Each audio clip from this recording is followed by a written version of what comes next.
Bienvenidos, bienvenidas, soy Francisco González Castilla y esto es un episodio más del Derecho Mercantil sin clases. En esta ocasión comenzamos la última parte del temario, la que hace referencia a contratos bancarios, contratos de seguro y contratos del mercado de valores. Pero antes de que comencemos con los contratos en particular, yo creo que es necesario hacer una referencia al sistema financiero en general. ¿Cuáles son sus funciones y, por tanto, cuál va a ser el contenido del derecho que lo regula? El derecho del mercado financiero regula un sistema financiero que consiste en un conjunto de instituciones, de sujetos, de empresas de servicios de inversión, del Banco de España, un conjunto de mercados, el mercado de crédito, el mercado de deuda pública en anotaciones en cuenta, y un conjunto de medios, instrumentos, como el dinero o los valores, que procuran una función, que es la eficiente asignación del ahorro a la inversión. Como dice la diapositiva, canalizar el ahorro que generan las unidades en una economía, familias o empresas, a aquellos prestatarios que desean dar un empleo más eficaz a ese dinero en su actividad empresarial o en el sector público, etcétera, etcétera.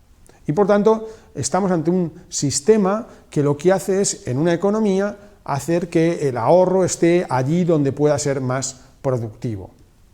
Desde ese punto de vista, el derecho del mercado financiero sería aquella parte del ordenamiento jurídico que lo que busca es regular los mecanismos que consigan una eficiente asignación del ahorro a la inversión a través del mercado.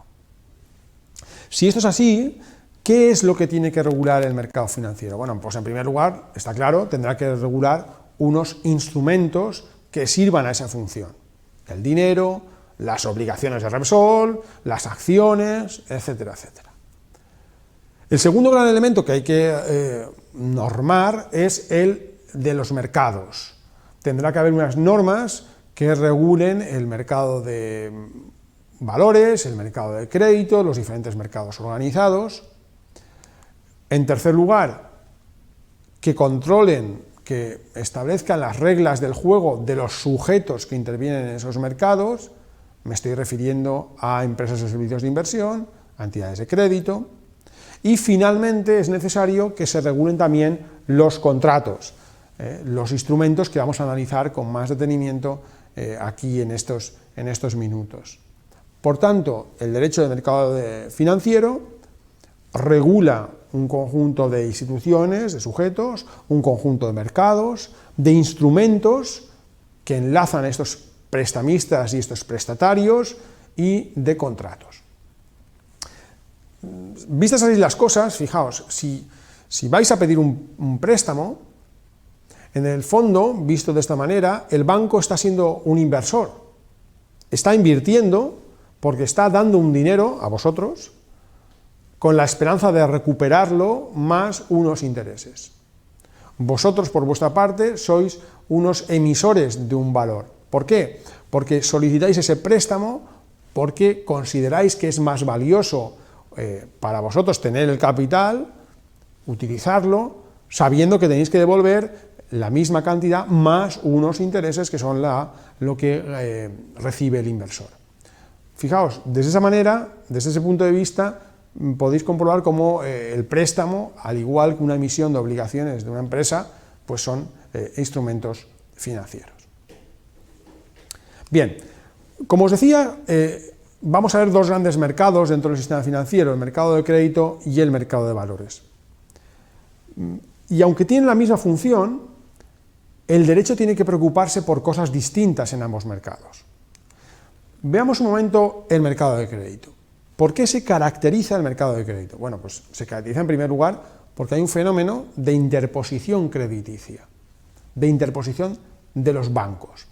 El banco toma los fondos del público, los ahorradores tienen su dinero en las entidades de crédito y lo presta a las empresas, a los particulares, al sector público.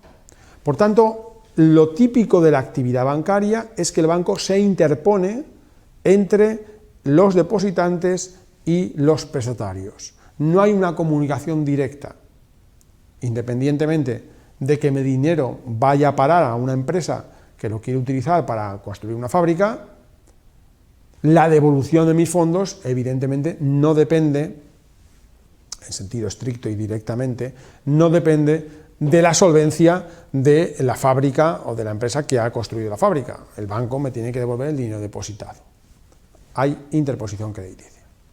Segundo punto, no existe un mercado de créditos como existe el mercado de acciones de Telefónica.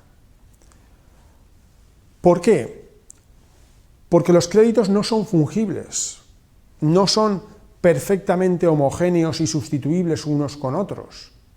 Si tú pides un préstamo para hacer un curso de formación en ADEIT, o yo pido un préstamo para comprarme un coche, o una empresa pide un préstamo para abrir una nueva sucursal, esos tres préstamos tienen condiciones no ya contractuales, sino tienen condiciones distintas porque la solvencia de los prestatarios es distinta y el resto de características también.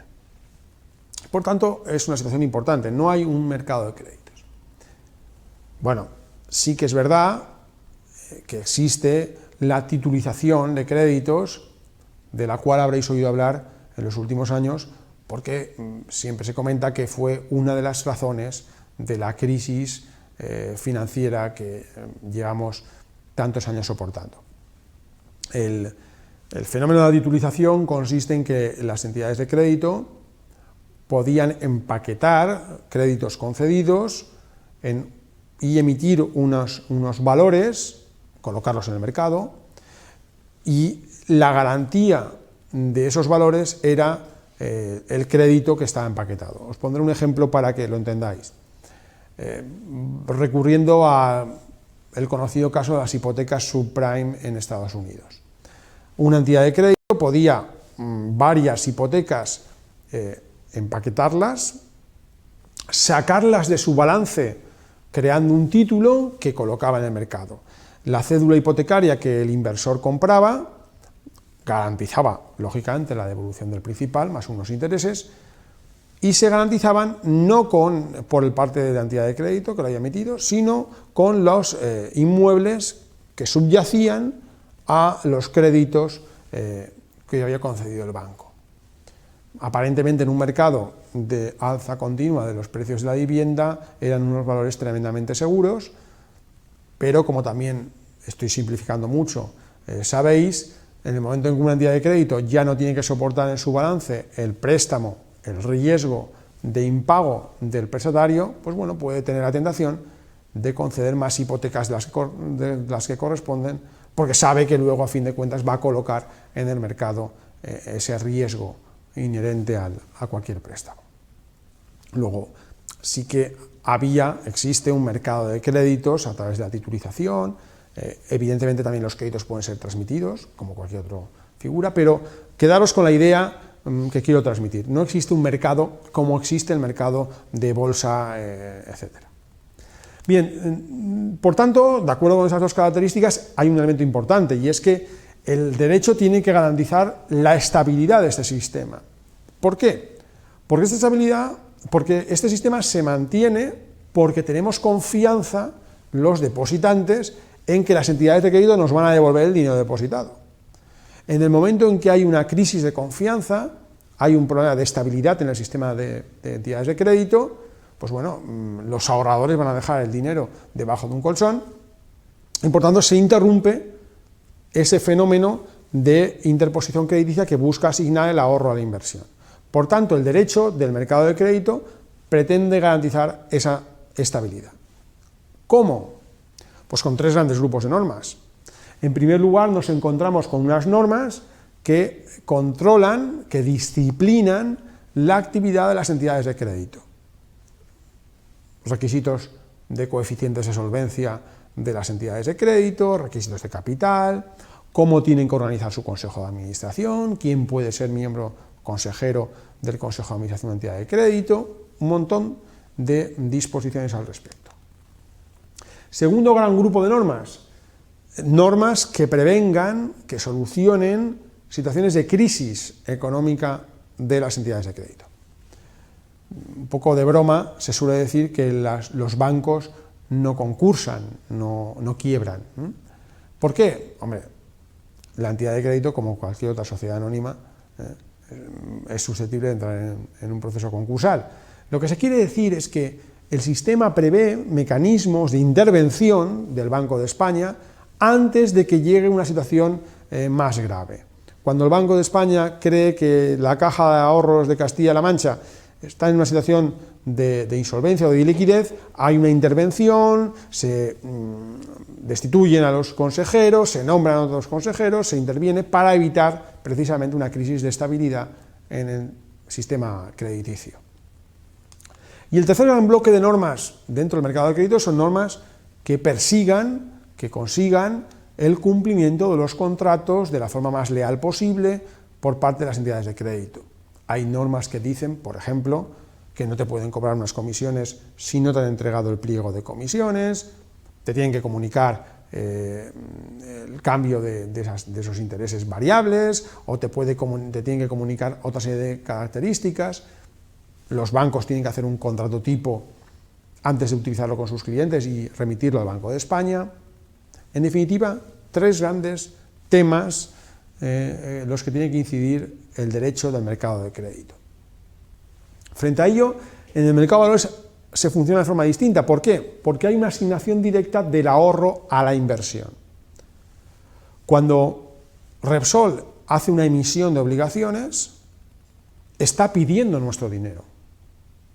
Y el inversor directamente presta su dinero a Repsol con la confianza, lógicamente, de que va a obtener una rentabilidad. Luego no hay interposición crediticia, hay inversión directa. Y esto llevará a que el derecho del mercado de valores tenga que tener otros objetivos. Me diréis, bueno, pero yo que estoy aficionado a invertir en bolsa, siempre invierto en bolsa a través de mi banco y por tanto sí que hay una interposición. Bueno, no exactamente, porque tu banco está actuando como simple comisionista. Tú le encargas que te compre unas acciones y él te las compra y te cobra unas comisiones por esa actividad. Pero él no toma tu dinero y lo da libremente. No hay interposición crediticia. Por otra parte, esta asignación directa se produce en el mercado primario, en el mercado de emisión, donde, por ejemplo, se suscriben las obligaciones de Repsol. Tú vas a tu entidad de crédito, Repsol habrá hablado con algún banco colocador o grupo de bancos colocadores, y cuando llegas a la entidad de crédito te dicen, bueno, hay una buena inversión, ofrece una buena rentabilidad y seguridad, ¿quiere usted suscribirla? Pues sí, yo invierto. Pero para que el mercado primario, para que la inversión se produzca, es necesario que yo tenga la posibilidad de desinvertir, porque claro, si no, tendré que dejar mi dinero apalancado en ese producto y no me interesa. Para eso está el mercado secundario, las bolsas. El mercado secundario es un mercado de desinversión. Las empresas emisoras ya obtuvieron el dinero en el mercado primario. En el mercado secundario lo que nos encontramos somos los inversores que compramos y vendemos esos valores ya emitidos.